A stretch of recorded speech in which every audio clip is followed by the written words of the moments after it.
इनकी दो बेटियां थी। एक का नाम तारा और छोटी का नाम रुक्मणी। क्या नाम? उनको रुक्मन भी बोलते थे और प्रेम से घर के लोग रुक्कू बोलते थे। क्या बोलते थे? रुक्कू। जैसे जो घर में छोटी रहती है या छोटे बालक रहते हैं ना, तो उनको छोटे अक्षर से पुकारते हैं, है ना? तो वैसे उनको घर के लोग रुक्कू रुक्कू ऐसे बोलते थे। तो ये दोनों बहन एक साथ सुंदर रहती। अब समय है, राजा के यहाँ अधिकतर एकादशी का व्रत का पालन किया करते थे। तो एकादशी के व्रत का पालन सुंदर अच्छे ढंग से करते थे। एक दिन की बात है, तारा जो है वो बड़ी है बहन, तो उनको पूरा याद है, स्मरण है कि कल एकादशी है। तो अपनी बहन को बुलाई और बोली, रुको बहन, आज से तैयार हो जा, कल एकादशी रहेंगे। कहे हाँ बहन, मैं तैयार हूं, एकादशी हम रहेंगे। अब एकादशी के दिन आए, दोनों बहन सोची कि अब हमें जाना है एकादशी माता के दर्शन, वैष्णो माता के दर्शन के लिए। दोनों बहन सुंदर पूजा की थाली सजाती है, लेके पूजा की थाली, और सुंदर दोनों जा रही है एकादशी माता वैष्णो देवी के दर्शन के लिए। लेके पूजा की थाली, ज्योत मन की जगाली। सुंदर मन में उत्साह ये दोनों बहनें जा रहे हैं कि माता रानी की आज हम दोनों बहनें पूजा करेंगे। लेके पूजा की थाली, ज्योत मन की जगाली, तेरी आरती उतारो भोली माँ। तू जो दे दे सहारा, सुख जीवन का सारा, तेरे चरणों में ओ माँ, ओ माँ, ओ माँ, ओ माँ। लेके पूजा की थाली, ज्योत मन की जगाली, तेरी आरती उतारो भोली माँ। तू जो तेरे सहारा, सुख जीवन का सारा, तेरे चरणों में आलो भोली माँ। ओ माँ, ओ माँ।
रुक्मणी पूजा करती है और उसके बाद में आई। जब आई ना तो ऐसे समय बीत रहा है, तो भाई पूजा मन से करना और दिखावे से करना दोनों तरह से होते हैं। कुछ लोग धर्म दिखावे में करते हैं और कुछ लोग धर्म हृदय से करते हैं। तो तारा जो है इतने मन लगा के पूजा करती है, और जो रुक्मणी है ना, वो रुक्मणी उनका व्यवहार ठीक नहीं है। जाती है बहन के साथ जरूर, लेकिन पूजा में उनका मन नहीं लगता। तब वो क्या करती है, वो एक तो पूजा से पहले नहीं तो पूजा करके आती और मांस मदरा शुरू कर देती। अभी तक के बड़ी बहन तारा उस रुक्मणी के इस छुपी हुई बात को जानी नहीं है। एक दिन दासियां आके बोली, कहे राजकुमारी जी आप तो बड़ी हो, लेकिन अब आप कुछ अभयदान दो तो हम सच बात बताएं। कहे बोलो, आपकी जो छोटी बहन है ना रुक्कू, उनका स्वभाव ठीक नहीं है। कहे सच बोलो ना, जो है बता तब तो। कहे वो ना मदिरा का पान करती है और मांस भक्षण करती है, तो सामान्य दिन में जो भी है वो व्रत पूजा के दिन में भी करती है। राजकुमारी तारा को बहुत दुख हुआ है। मैं छोटी बहन को कितना संस्कार और साथ में सिखाने के प्रयास करती हूँ, लेकिन मेरा यह प्रयास कितना विफल हो रहा है।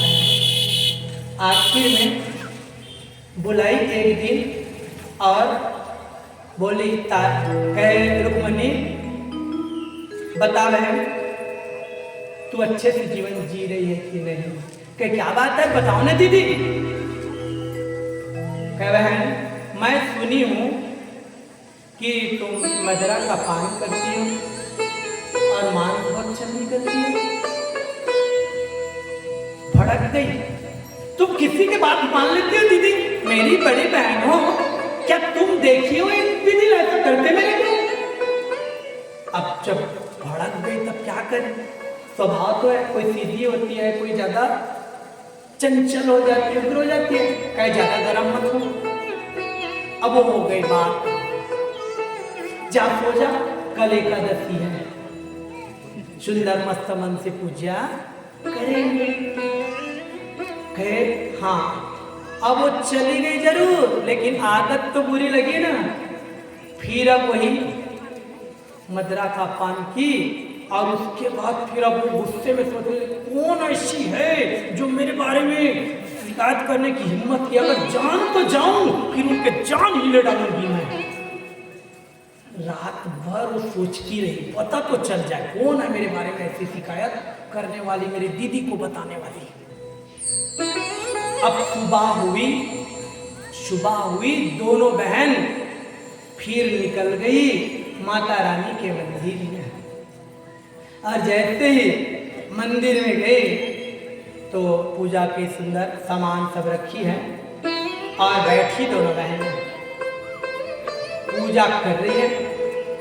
अब तारा बोली चल बहन, अब माता रानी को सुंदर मन से ध्यान के पूजा करते हैं। बताए ना उसी वस्तु से पूजा तो करते ही हैं, लेकिन मन से भी पूजा करो, बैठ के कम से कम ध्यान से थोड़े से जिस देवी जिस माता के चरणों में जिसमें मंदिर में गए ना, कुछ क्षण के लिए तो समय निकाल के एकाग्र भाव से बैठो, ध्यान करूंगा।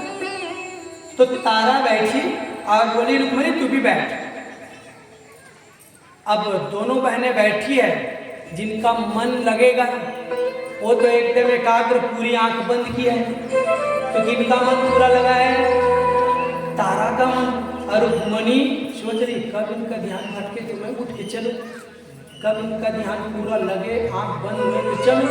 वो तो माता रानी के ध्यान में बेचारी लगी है और इनका मन तो गुदगुदाया इधर उधर जाने की। चुपके से उठी और चली गई मंदिर से बाहर और निकल गई कुछ दूर। राजकुमारी है, रथ में बैठ के मुड़ते देर नहीं लगी, पहुंच गई वीरान जगह में। वहां देखी सखियां पाल्टी मना रही है। क्या कर रही है सखियां? सखियां मदरा पान कर रही है। कहे अरे मेरे लिए भी डालना, मेरे को क्यों छोड़ रही हो? लग गई उसमें लत में। जैसे ही वो उस लत में लगी, अब कहे इससे मन नहीं भर रहा है तो अरे मांस की व्यवस्था करो ना। वही शिकार कर लेती है और मांस भी खा लेती है। मदरा का पान की, मांस खाई और तुरंत फिर आ गई। बड़ी बहन बेचारी तो अभी आंख बंद की है, माता रानी के ध्यान में लगी है। और छोटी तो अपना सब आनंद मजा लेके घूम के आ गए, चुपचाप बगल में बैठ गई। जैसे ही बगल में बैठी और बोली चल एक बार फिर माता वैष्णो रानी की सुंदर आरती करते हैं बहन। दोनों बहनें माता वैष्णो की सुंदर आरती में फिर मन लगाई। जय वैष्णो माता, सुंदर माता की आरती करने लगे।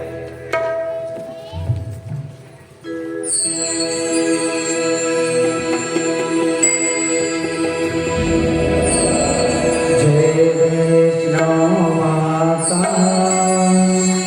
मैया, जय वैष्णो माता।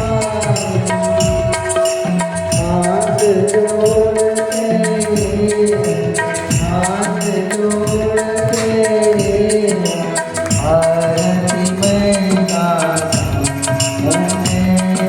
वैष्णो माता।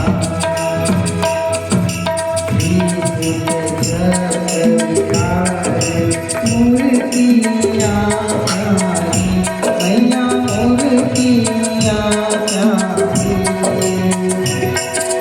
गंगा बहती चरण, गंगा बहती चरण, ज्योति जले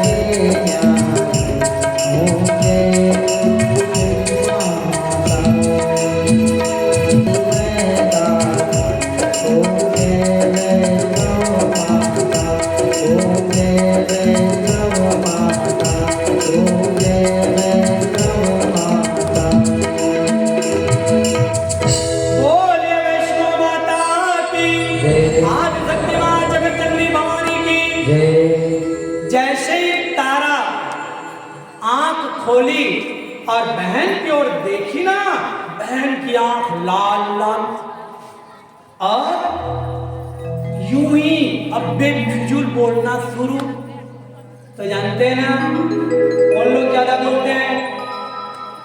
बातुल भूत विवत मत वारे, विवत मत वारे।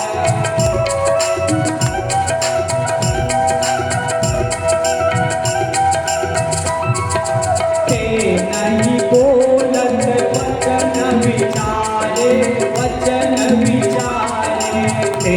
नहीं बोलत वचन विचारे, वचन विचारे। नहीं बोलत वचन विचारे, वचन विचारे। नहीं बोलत वचन विचारे, वचन विचारे। तारा बोली कह रुक्मणी, सच बात आवे बहन, तू क्या करके आई है? कह नहीं मैं तो कुछ नहीं की हूं। नहीं, मुझे आज तो ठीक नजर नहीं आ रही है। अब वो कितना छिपाने का प्रयास करे, वो तो नशे में धुत है ना। वो लड़खड़ाती जुबान और लड़खड़ाती चाल, वो तो पता चलना ही चल रहा है। माता रानी के सामने खड़ी और झूठ के ऊपर झूठ बोलती जा रही है। मैंने कुछ नहीं किया बहन, मैंने कुछ नहीं किया। आखिर में माता रानी को जब भोग लगाए, हाथ लगाती है, स्पर्श करने की प्रयास की, तुरंत माता रानी प्रकट हुई। खैर तो ठीक नहीं है तारा, तेरी बहन झूठ बोलती है। मेरे पवित्र मंदिर में इस तरह से कृत्य करके आई है ये, मुझे अब बर्दाश्त नहीं, मैं इसको क्षमा नहीं करूंगी। मैं तुम्हारी बहन को श्राप देती हूं, जा तू छिपकली हो जा। तुरंत श्राप जैसे लगे ना, दोनों बहनें रोने लगी। अब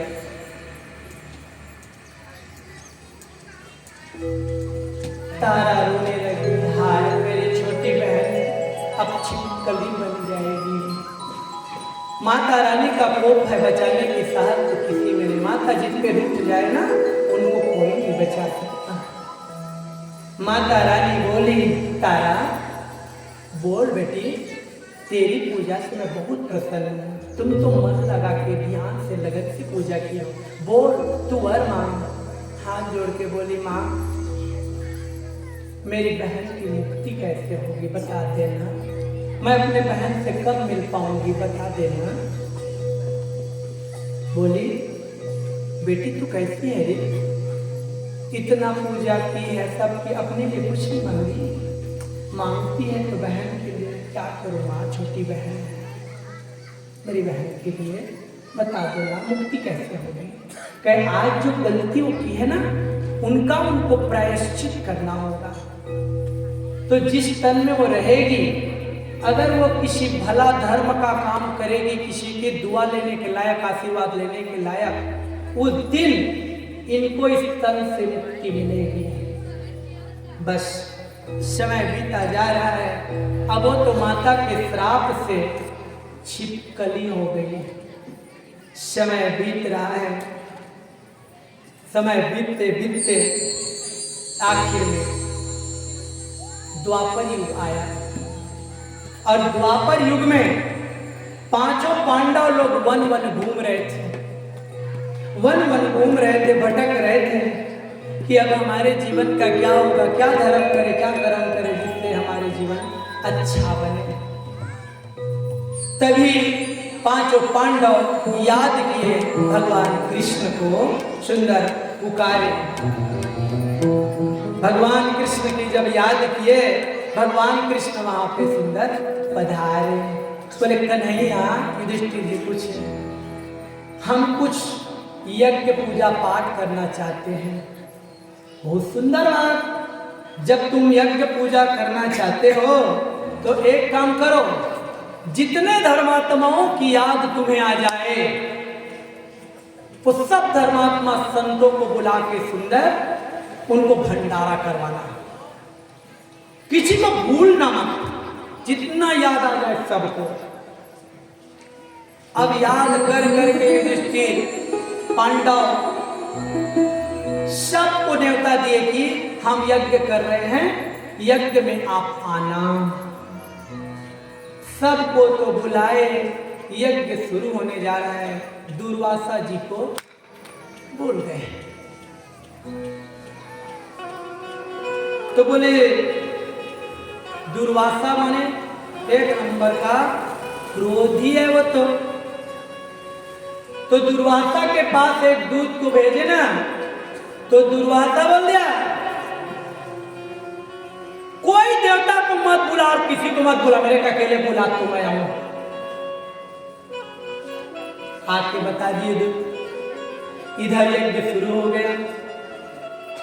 यज्ञ जैसे शुरू हुआ, दुर्वासा चिढ़ गया मेरी कोई बात नहीं रखेगा, मेरी कोई बात तो नहीं रखे, मेरा मान नहीं जाने पांडव लोग, तब तो मैं आज बदला लूंगा।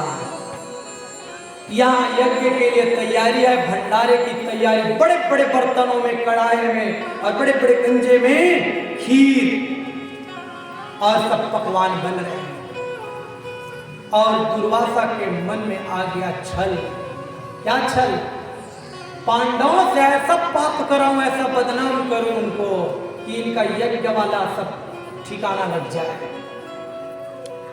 एक सर्प को उठा लिया, अपने को बाज पक्षी का रूप बना के और सर्प को उठा करके आकाश मार्ग से उड़ते उड़ते आया। देखा बड़े बड़े बर्तन में जहाँ पे खीर तैयार हो रहे हैं यज्ञ के प्रसादी के लिए, भंडारे के लिए, वही एक बर्तन खीर में जहाँ पक रही थी, उसी में सांप को गिरा दिया, जहरीला सांप को। जैसे ही वो सांप गिरा, मरा हुआ सर्प अंदर डूब गया। सर्प अंदर डूबे। अब इधर ये सबको देख रही है छिपकली। कौन देख रही है? छिपकली देख रही है एक पेड़ के पास में। कहे हाय, अब सब तैयारी हो गई है, सब लोग बैठेंगे, खाएंगे, अब सब लोग मर जाएंगे। कोई तो जानते नहीं जहरीला सर्प गिरा है। वो छिपकली सोची, कौन है वो छिपकली? हाँ, तो सोची कि अगर मुझे एक से जान सबका कहीं बच जाए तो प्रयास करूं। रसोइया लोग जो भोजन खीर तैयार किए थे, और रसोइया लोग अब उतारने के लिए आए, बस उसी समय तुरंत टक से छिपकली कूद गई इसमें, खीर में। देखे रसोइया लोग, कहे अरे बाप रे, अभागन कहीं की, कहाँ से आई इतना सारा खीर, सब तैयारी हो चुकी सबको खिलाने की, और यहाँ आके कूद के मर गई। कहाँ की, कल से कर्म करके आई है। सब लोग उनके बारे में बुरा सोचने लगे। पांडव लोग चिंता में हो गए, इतना सारा पकवान भोजन ये बर्बाद हुआ अलग, और ये साधु संत महात्मा भूखे हैं, इंतजार करना पड़ेगा, दूसरा तो बनवा लेंगे, ये अलग। रसोईया को बोले जाओ भैया खीर को व्यवस्था लगाओ, बस कई आदमी मिलके गड्ढा खोदे, कहाँ फेंके यज्ञ का वो प्रसादी जो बन रही थी उसको गड्ढे में डालेंगे। जैसे उनको लेकर के गए गड्ढे में डालने के लिए और डालना शुरू किए ना, तो छिपकली को तो निकाल दिए, अंदर से वो मरा हुआ सांप दिखे। क्या दिखा? रसोईया लोग देख के आश्चर्य में हो गए, अरे बाप रे, ये तो सांप निकला खीर में। तुरंत पांडवों को बुलाए, भगवान कृष्ण को बुलाए, देखो तो कन्हैया ये सब क्या हो गया। देखिए, अरे बाप रे, ये छिपकली गलत नहीं थी, छिपकली अच्छी है। क्यों? अरे सबका प्राण बचाने के लिए ये छिपकली अपना प्राण दी है, ताकि मैं दिखूं, तुरंत मैं दिखूं और सब लोग खीर खाने से बच जाए। ये तो बहुत पुण्यात्मा जीव लगता है। अरे जैसे भी हो, हम लोग आज इनको सुंदर, इनकी आत्मा के शांति के लिए अच्छा, इनको सुंदर धर्म करने का पुनर्जन्म मिले, इनकी शांति के लिए चलो सब लोग प्रार्थना करें। सब लोग उस छिपकली के लिए सुंदर प्रार्थना करने लगे कि परोपकार के लिए सुंदर इन्होंने ऐसा किया है। तो याद रखना, जीवन परोपकार के लिए है। परहित सरिस धर्म नहीं भाई, पर पीड़ा सम नहीं अधमाई। आज मनुष्य का जन्म अनमोल मिला है, उसको हम लोग नहीं समझते हैं? लेकिन देखो, कुछ पूर्व जन्म के प्रभाव से अपना धर्म निभाने के लिए तैयार रहते हैं। मानुष्य जन्म अनमोल, मिट्टी में ना रो, यूं ही हम भटक भटक के यूं ही बर्बाद कर डालते हैं। आज वो छिपकली के लिए सब लोग कामना किए, दुआ किए कि इनको अच्छा जन्म मिले, और फिर उस छिपकली बनी रुक्मन दूसरा जन्म पाई समर्थ नाम के राजा के नाम। समर्थ नाम के राजा बहुत दिनों से तरस रहे थे कि मुझे संतान होए, और उनके यहाँ बेटी बनकर के वो जन्म देके आई। जब बेटी जन्म हुए ना, तो उस समय बहुत खुश सब कि राजा को बेटी हुए। राजा रानी भी खुश, तुरंत बुलाए ब्राह्मण, कहे ज्योतिषी बुलाओ। और ज्योतिषी को जब बुलाए ना, तो महाराज बोले समर्थ राजा, हमारी बेटी की कुंडली बनाइए पंडित जी। जैसे ही कुंडली बनाए ना तो बोलती बंद हो गई ज्योतिषी की। कुछ बातें ऐसी होती है जो ज्योतिषी लोग स्पष्ट बता नहीं पाते हैं। कई लोग पूछ देते हैं महाराज मोर बारे में बता तो जो बताने लायक बात है उसी को बताई जाती है, और हर बात को बताओ और तुमसे सहन हो, ये तो कोई जरूरी नहीं है। ज्योतिषी मुंह बंद कर लिया, कहीं क्यों नहीं बता रहे हो? कहे महाराज अभय दान दोगे तब बताऊंगा। पता नहीं सच को बताऊं और आप उनके लिए क्या सोचेंगे, क्या कर देंगे। कहे मेरे को अभय दान दो। कहे चल सच बता, तू तेरे को अभय दान देते हैं। कहे आपकी बेटी ठीक नहीं है, जो जन्म लिया है ना ये अच्छा भाग लेके नहीं आई है महाराज। अच्छा भाग लेके नहीं आई? हाँ महाराज। अब आप जानो मैं बता देता हूं, अगर ये रहेगी आपके घर में तो आपको पूरा बर्बाद कर देगी। हो सकता है महाराज आपका राजपाट भी पूरा चला जाएगा, ये कुंडली बता रही है। राजा रानी सिर पकड़ के रोने लग गए। एक तो संतान नहीं थी और वो भी बेटी, उसको भी अभागन बोल दिए। कहे महाराज देर मत करो, जितनी जल्दी से। राजा बोले कैसा करूं, मैं इतनी नन्ही सी जान को कैसे मारूं? इस बेटी का जान कैसे लूं मैं? कहे ज्योतिषी जी मैं नहीं मार सकता बेटी को, कोई उपाय बता। ज्योतिषी बोले महाराज हम भी सोच रहे हैं क्यों मारोगे इनको, तो एक काम करो ना, दुनिया माया से चलती है। किससे चलती है दुनिया? माया से। महाराज मेरे मन में एक विचार आया है। बोले क्या विचार बताओ? महाराज एक ना पिटारी मंगवाओ और उस पिटारी में धन माया रखो, हीरा मोती जवाहरात सोना चांदी जो भी सब रख दो बहुत सारे, और उसी में इस कन्या को लेटा दो और जल में बहा दो। कोई भी देखेगा ना, धन देखेगा ना तो बेटी को पालने के लिए उठा लेगा, तो आपको हत्या भी नहीं करनी पड़ेगी और बेटी की जान भी बच जाएंगे। तो ये बात मान लो। राजा ले गया बेचारा रोते रोते और ले जा करके उनको सरयू नदी में बहा दिया। बताइए कितना कठोर बनना पड़ा। सरयू नदी में जैसे वो बहाए, बहते बहते अब वो कन्या जा रही है, तभी वहां पे देखे एक ब्राह्मण स्नान कर रहा है और वहीं पे एक शूद्र स्नान कर रहा है। ब्राह्मण जी बोले ए भैया देख तो वो पिटारी में कुछ बहते आ रहे।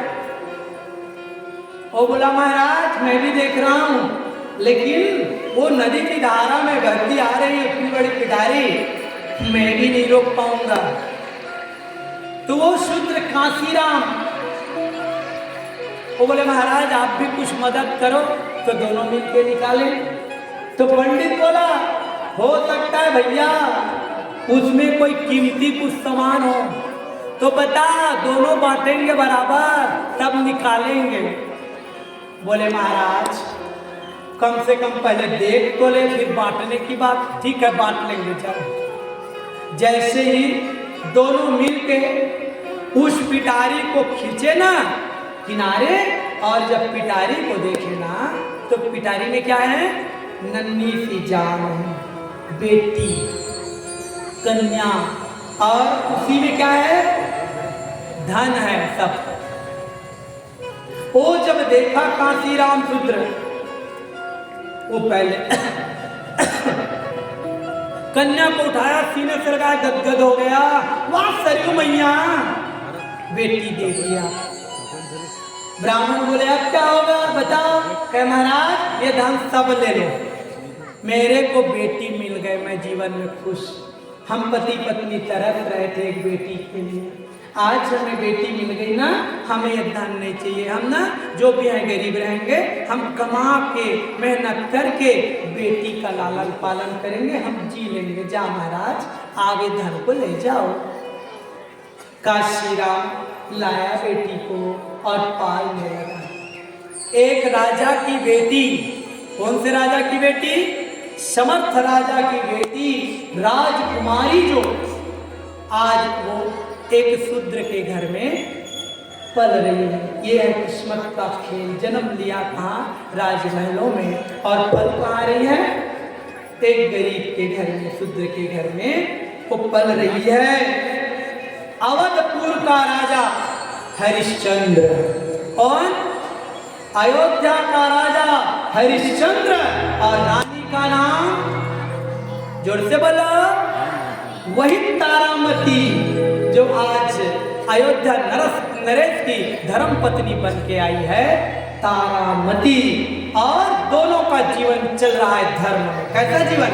याचक जिनके दरवाजे पर मनवांछित चीजें पाते थे, जो करे प्रतिज्ञा वाणी से, जो करे प्रतिज्ञा वाणी से, वे पूरी कर दिखलाते, वे पूरी कर दिखलाते, वे पूरी कर दिखलाते, पूरी कर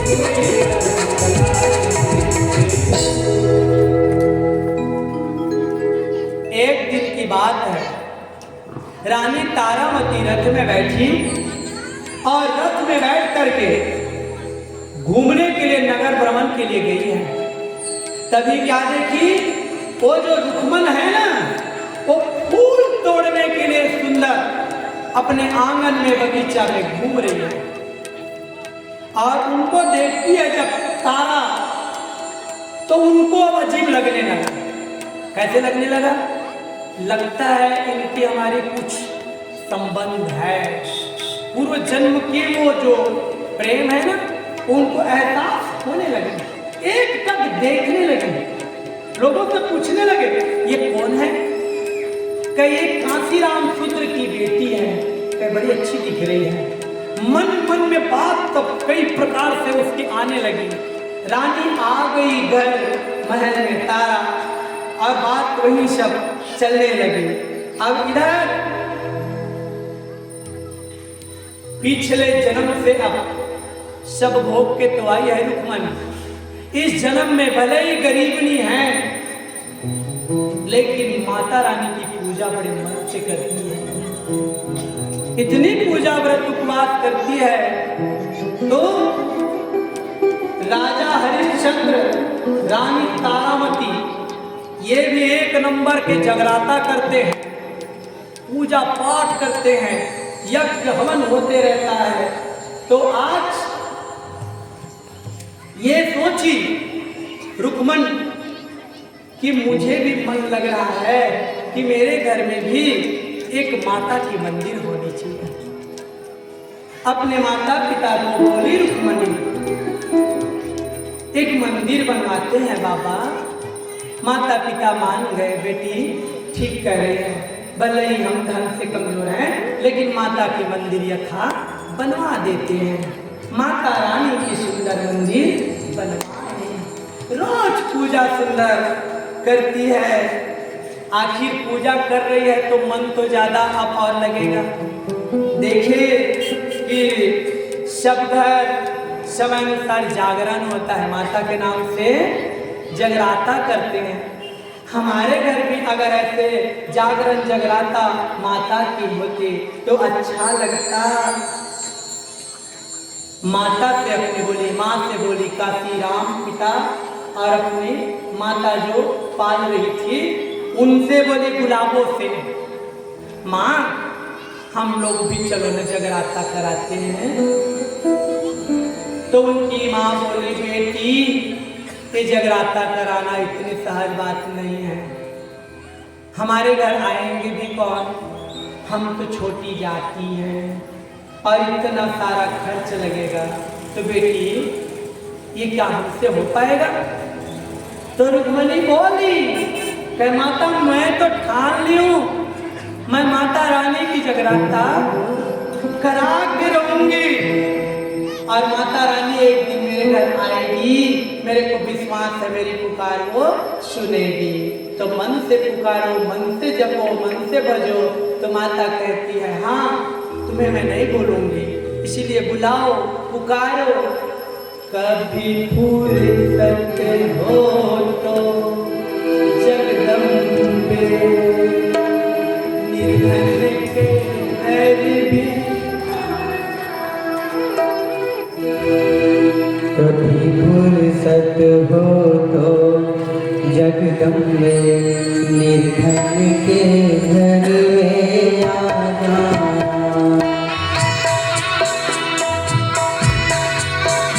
कभी फुर्सत हो तो जगदम्बे निर्धन के घर भी आ जाना। जो रूठा सूखा दिया हमें कभी उसका भोग लगा जाना। जो रूठा सूखा दिया हमें कभी उसका भोग लगा जाना।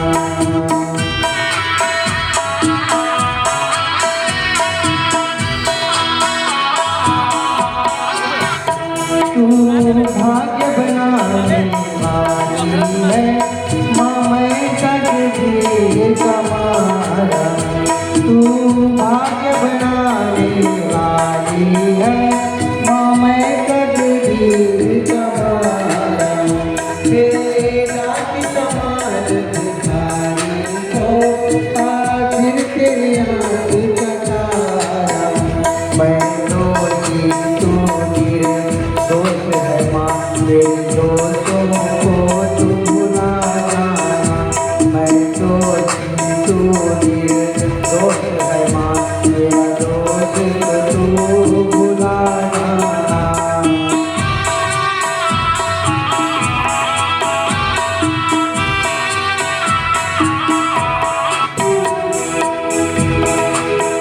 जिस घर के दिए नहीं वहाँ जोत कैसे जला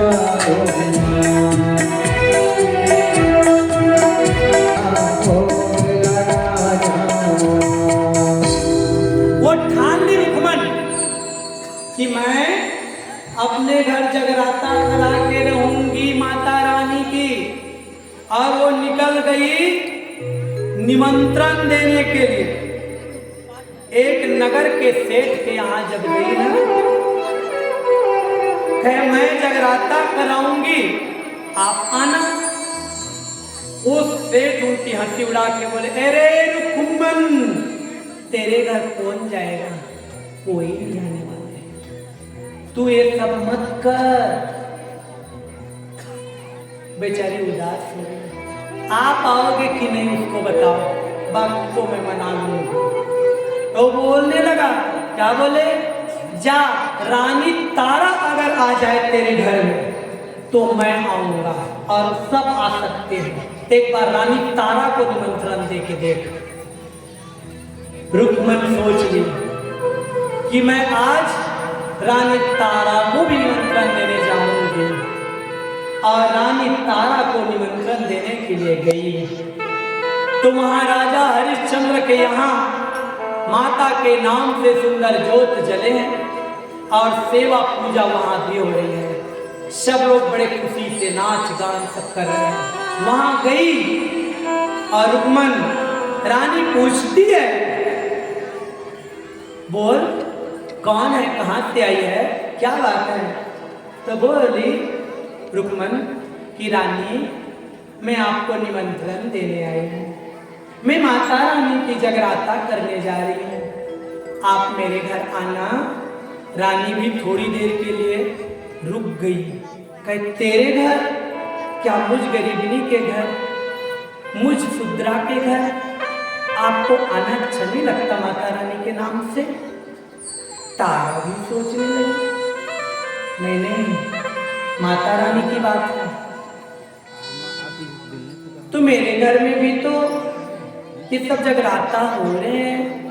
रुक्मन तो कई माता में क्या अंतर है तारा रानी?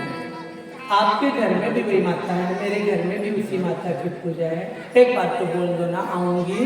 कह ठीक है जा, आऊंगी। बड़ी सरला थी था। अब वो तो चली गई रुक्मिणी। अब इधर तारा सोच में है, जाऊं कि नहीं जाऊं, जाना है कि नहीं जाना है। ये सोच में उधेड़-पुन में लग गई। अब चिंता में हो गई उधर मन। क्या चिंता में? सब नेत तो डाली हूँ, महारानी को भी नेत दी हूँ, और मेरे घर में मेरे माता पिता के पास कुछ तो है नहीं। व्यवस्था कैसे होगी? इतने सारे लोगों को बुलाना है, सब लोग आएंगे, क्या खिलाऊंगी, क्या मैं उन लोगों को दान दूंगी, भेंट करूंगी? ओ बेचारी चिंता में हो गई। तभी उनको अपने बचपने की, जो राजा समर्थ बचपन में उनकी उंगली में हीरा पहना के जो उस कन्या को छोड़े थे ना, वो हीरा उंगली में देखी गए, इससे काम चलाती है। उनको बेचने के लिए सेठ के घर गई, तो सेठ पूछे, कह रुक्मन क्या तैयारी कर रही है तू? कह मेरे घर जगराता कराऊंगी माता रानी की। अच्छा, इसका मतलब ये है कि रानी तारा तुम्हारे घर आने के लिए तैयार है? कह हाँ। अब वो बेच दी और पूरी व्यवस्था, अपनी सामग्री, पूजा पाठ और सब लोगों के लिए जो खिलाने के लिए पंचमेवा और जो माता के लिए हलवा बनाना, सब बहुत सारे लोगों को तो बुलाना है, पूरे नगर के लोगों को, सब सुंदर व्यवस्था करती है रुक्मिणी।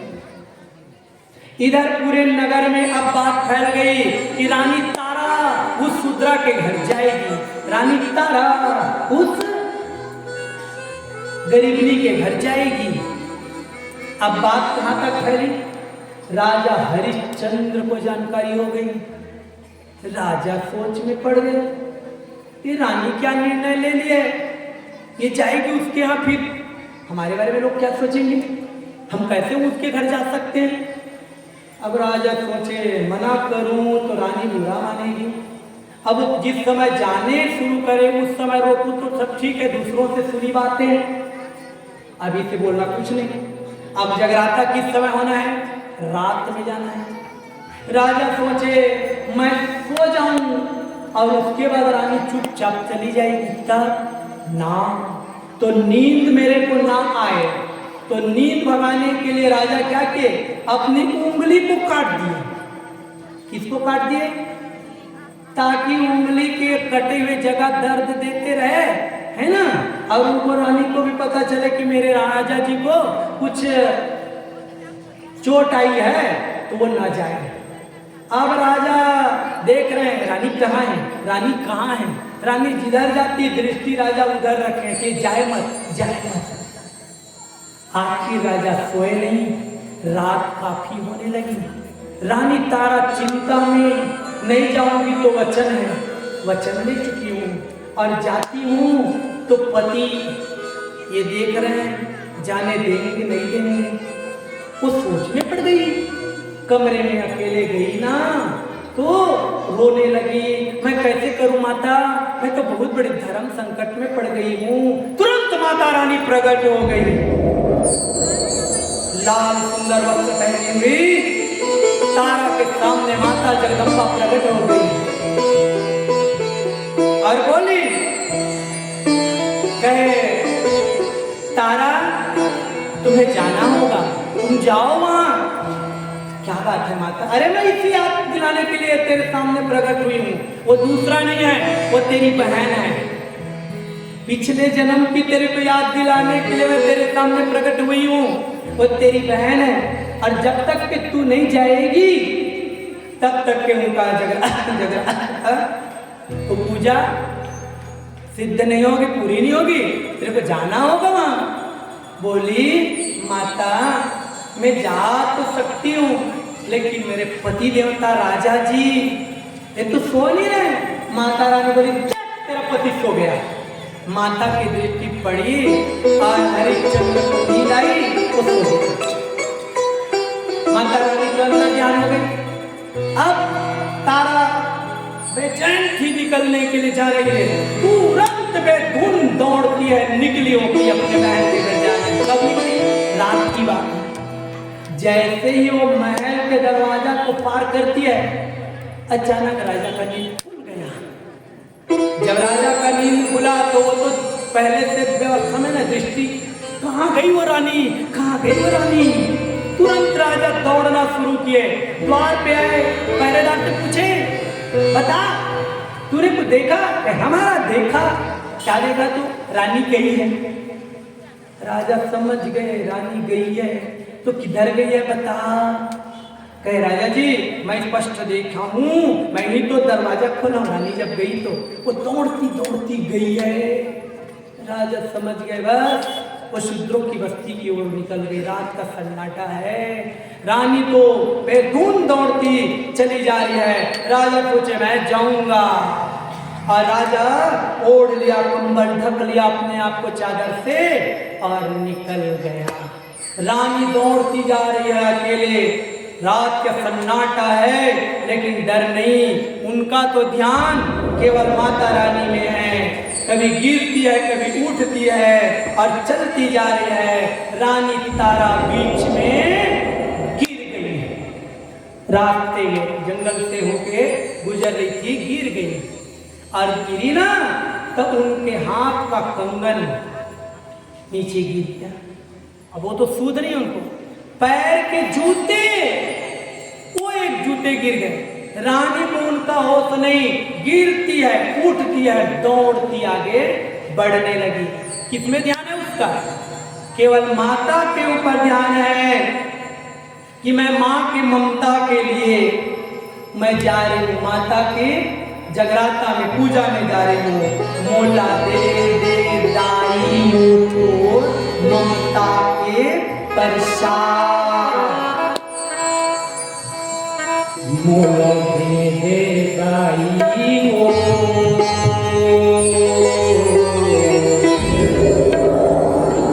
ममता के प्रसाद,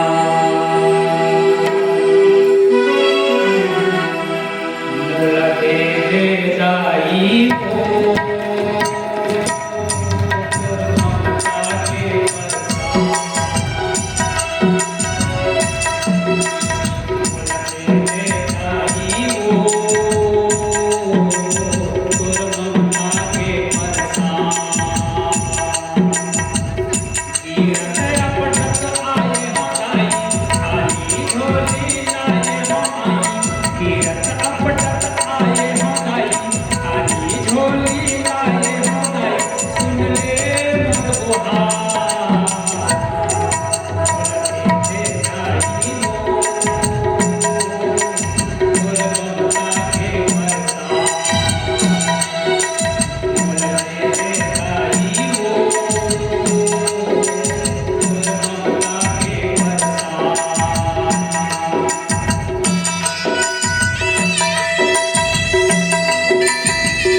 दौड़ती चली जा रही है। जैसे ही वो इधर जा रही है, राजा पीछे से दौड़ते वो आ रहे हैं, पता नहीं एक दूसरे को। और रानी गिरी, उठी और दौड़ती गई। उधर से आ रहा एक चोर, वो चोरी करने के लिए निकला है रात में, और वो पा गया कंगन। क्या पा गया? कंगन, जो रानी के हाथ के गिरे थे वो, और जूती को। जूती मतलब रानी की जूती है, सोना हीरे से जड़े हुए। चोर जब उसको पाया एकदम खुश हो गया, चोरी करने की जरूरत नहीं है, बिना चोरी किए मिल गया। जो ही वो उस चोर को मिले और उनको लेके जा रहा था कि मैं आज बहुत कुछ पाया, बस तुरंत वहीं से आ गए वो राजा। अब एक दूसरे ने आमने सामने देख के बड़ा आश्चर्य में हो गए। वो तो ढके, उसको पता नहीं है कि वो कौन है एक दूसरे में। तो वो चोर पूछा राजा को, तुम कौन हो? राजा बोला मैं चोर हूं। क्या बोला? मैं चोर हूं। तो चोर बोला मैं तेरा भाई हूं। दोनों, राजा तो देख लिया जूती और कंगन को, कहे जब मेरा भाई है तो मेरी बात मान लेना। चोर चोर को सिरे भाई, क्या एक काम कर, ये जूती और कंगना दे दे मेरे को। तो चोर बोला भैया आज तो कम से कम चोरी करना नहीं पड़ा, अच्छा लंबा हाथ मार लिया हूं, तू क्यों मांगता है ऐसे? अरे जो तू बोलेगा उनके अनुसार मैं दूंगा ना जी। अरे मैं बेच के इसका बना लूंगा, धन बना लूंगा ना पैसा। राजा बोले तू एक काम कर, ये कंगन और ये जूती मेरे दे, और तेरे को मैं 1000 सोने के मोहरा देता हूं। और सोच लिया वाह, कहीं जाना नहीं पड़ा, बेचना नहीं पड़ा, देना। वो लिया मोहरों को सोने का राजा के हाथ से, और वो कंगन और जूती रख लिया राजा। अब वो चोर पूछ लिया इसका क्या करोगे? अब तेरे को मिल गया ना जो मिलना था, मैं इसको रानी को लौटा दूंगा। अपना परिचय नहीं दिया। अब ये बता ये किसकी है? कह रानी की तो है। तो रानी किधर भाग के गई है? दौड़ी किधर है बता दे। कह शूद्रों की बस्ती की ओर। तो राजा को तो पहले से संदेह था ही, बस पीछे पीछे दौड़ते हुए राजा जा रहे हैं। इधर क्या हुआ? जैसे ही वहां देखे ना जगराता पूरी तैयारी है, इंतजार है तो केवल तारा रानी की है। जैसे ही तारा रानी गई, जगराता सेवा माता की आरती पूजा शुरू हो गई। अब राजा जब तक पहुंचे ना तो देखे अरे रानी तो यही आई है। पीछे से सबसे पीछे दूर से राजा देख रहा है ये शूद्रा के घर में आई है। अब वो क्या रहा है? प्रसाद की बारी आई, सबको सुंदर प्रसाद दे रही है। रुक्मन सबको बंटवा रही है, बांट रही है। रानी तारा वहां पे बैठी है, सुंदर मस्त माता की प्रसाद पंचमेवा और जो हलवा चना ये निकाले और दे रहे। राजा कहां से देख रहा है? पीछे। तो राजा को क्या पता चला? ये मांस का प्रसाद बांट रही है। राजा तुरंत वापस भाग गए, चले गए। अब इधर रानी जैसे ही प्रसाद पाई, अब इसके बाद में जाती है। ऐसा परिवर्तन कि रानी का कुछ नहीं खोया है। माता रानी को ऐसे किया है कि उनके जूती भी पहने, उनके कंगन भी पहने हाथ में। राजा एकदम गुस्से में इंतजार में है, आज तो रानी को आने दो, सच का पता अब चले उसके बाद में। जैसे ही गए ना पूछने लगे राजा, बोल रानी कहाँ से आ रही है? रानी सच बताइए, मैं आ रही हूँ जगराता माता रानी के प्रसाद लेके। अच्छा झूठ बोलती है? तू ये बता तेरे कंगन कहाँ है, तेरे जूते कहाँ है? कि महाराज ये जूती मैं पहनी हूँ। राजा सिर झुका के, अरे सच में सेम जूती तो पहनी है। माता रानी जिसके ऊपर कृपा करे उनका कौन फिर क्या करे? कहे कंगन का ये महाराज। अच्छा तू रखिए वो क्या है? मत दिखा मत दिखा। राजा बोले कहे नहीं, आप देखना चाहते हो तो हम दिखाएंगे और आपको देने के लिए लाए। कहे नहीं तू गलत है। और गलत क्या आ गई थी? मांस पकड़ के आई है मेरे यहाँ, अपवित्र करेगी मेरे महल को। कहे महाराज आपको हो क्या गया है, कैसे कैसी बात करते हो? माता रानी के प्रसाद को मांस बोलते हैं, कोई मांस नहीं है। कहे दिखा। जैसे ही वो दिखाई ना तो क्या है? वो तो हलवा है, चना है, पंचमेवा। राजा सोचे मैं तो एकदम स्पष्ट देखा था मांस बट रहे थे, मतलब भावना बिगड़ी तो सब बिगड़ी, दृष्टि बिगड़ी तो सृष्टि बिगड़ी। राजा बोले नहीं रानी तू मेरे डर से कुछ बदला के कुछ कर रही है। तू क्या ऐसी कोई शक्ति होती है या क्या ऐसी होगी? राजा का दिमाग खराब हो गया। क्या इतना मानती है तू माता रानी करके घर महल छोड़ करके बाहर चली गई, तो क्या माता मांस को भी प्रसाद बना देती है, हलवा पूड़ी बना देती है? क्या महाराज माता के लिए कुछ ऐसे असंभव नहीं है महाराज। लेकिन माता में कोई मांस तो चढ़ते नहीं महाराज। नहीं मांस वांस नहीं चढ़ाते महाराज, वहाँ कोई ऐसा नहीं चढ़ाए थे। माता रानी तो शुद्ध प्रेम को स्वीकार करती है, ऐसा क्यों करे? नहीं मैं तो देखा हूं, आज मैं मांस चढ़ाऊंगा। राजा मांस मैं चढ़ाऊंगा। रानी अगर सच में है शक्ति तुम्हारी माता की तो और तेरे भक्ति की तो चल दिखा। अपने ही बेटा को ले गए वहां राजा और बेटा का गला धड़ से अलग कर दिया। बेटा का गला धड़ से अलग किया, बेटा का ही मांस रखे दोना पत्तल में और माता रानी के सामने रख दिए। तारा रोटी रह गई, हाय ये क्या हो गया? माता रानी के सामने मांस रखे और बेटे का भी प्राण निकाल दिए, ये क्या हो गया? रानी एकदम हतप्रभ रह गई। ये मेरे पति, मेरे राजा को ये क्या हो गया, ये कैसा कर दिया। होने लगी। राजा बोले लेना दिखाना, तेरी माता रानी की शक्ति बोलती है ना। अब वो देख मांस तो चढ़ गया है, अब वो मांस कैसे हलवा पूरी बनता है मैं देखूं। रानी रोने लगी, है भगवान आज कैसी कठिन परिस्थिति में डाल दे माता रानी। मैं क्या इतने दिन तक के आपकी भक्ति की हूँ, आज कैसे धर्म संकट में डाल दी हो मैया। अपने पति को देखो आज कैसा हो गया, मैं विश्वास नहीं दिला पाई मैया। मेरा ही पति आज मेरे भक्ति का इस तरह से परीक्षा ले रहे हैं कि कैसे करूं मैया। है लाज तुम्हारे हाथ आज, जैसा भी हो माता बचा लेना, जैसा भी हो माता बचा लेना। मर चुका है मेरा बेटा, मर चुका है मेरा बेटा, तो एक बार जिला देना।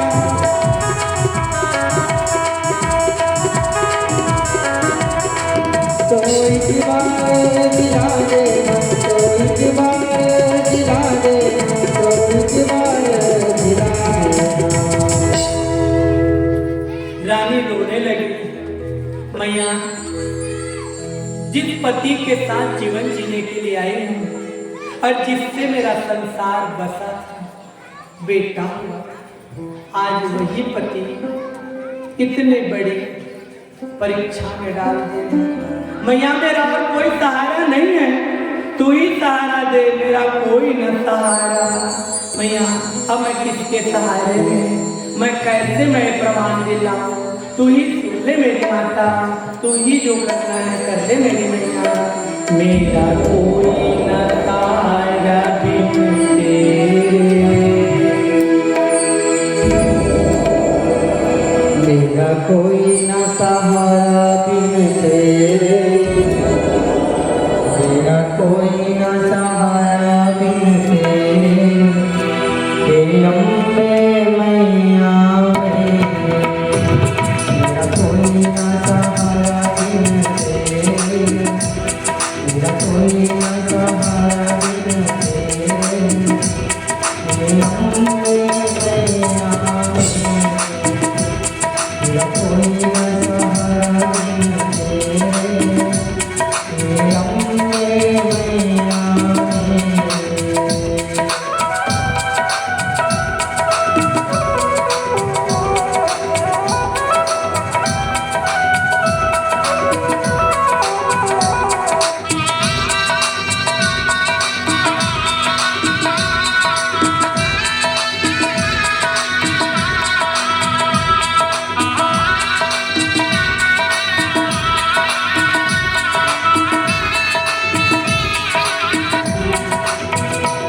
जिस दिन से दुनिया में आया, मैंने पल भर चैन नहीं पाया।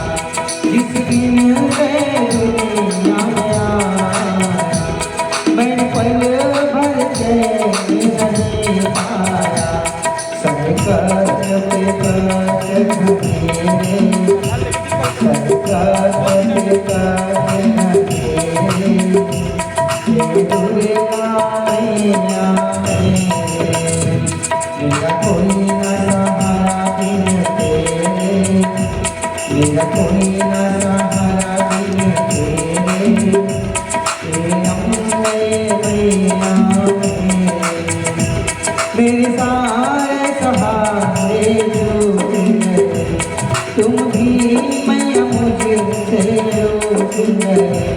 मेरे सारे सहारे जो गए, तुम भी मैया मुझसे रूठ गए। आओ कर गए दूर न तेरे, आओ न सहारा बिन तेरे, मेरा कोई न सहारा बिन तेरे। हे दुर्गा मैया मेरे, हे अम्बे मैया मेरे, जगदम्बे